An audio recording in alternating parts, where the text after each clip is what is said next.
రాజకీయ విషయానికి వస్తే ఈరోజు జగన్ గారు కార్పొరేట్ సమావేశం ఏర్పాటు చేశారు. 2.4తో ఎలా ఉందో చూపిస్తాము. త్వరలో 30 సంవత్సరాల పాటు మానే అధికారులు ఉంటామని చెప్తున్నారు. జగన్ పార్టీ బయటతుంది ఏపీలో బతికే ఉంది. ప్రజలు ఇంకా 1.0 నుంచే కోలుకోలేకపోతున్నారు స్వామి. ఎంతమంది దళితులు చంపారండి, ఎంతమంది బడుగు బలహీన వర్గాలు చంపారు, ఎంతమంది మైనారిటీ సోదరులు చంపారు గత ప్రభుత్వంలో. ఇక్కడున్న నాయకులందరిపైన కేసులు పెట్టారు. ప్రజలకి స్వేచ్ఛ ఎక్కడుండేది గత ప్రభుత్వంలో. మేము బయటికి రావాలనుకుంటే మా గేట్లకే తాడు కట్టారు కదా అన్నాడు.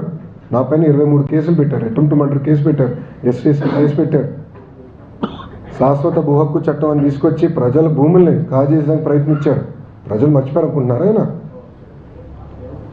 ఎవరు మర్చిపోలేదు. ఎన్నికల ముందర కూడా నా ఎంట్రీగా ఎవరు పీకలేరు అన్నారు. ఏమైంది?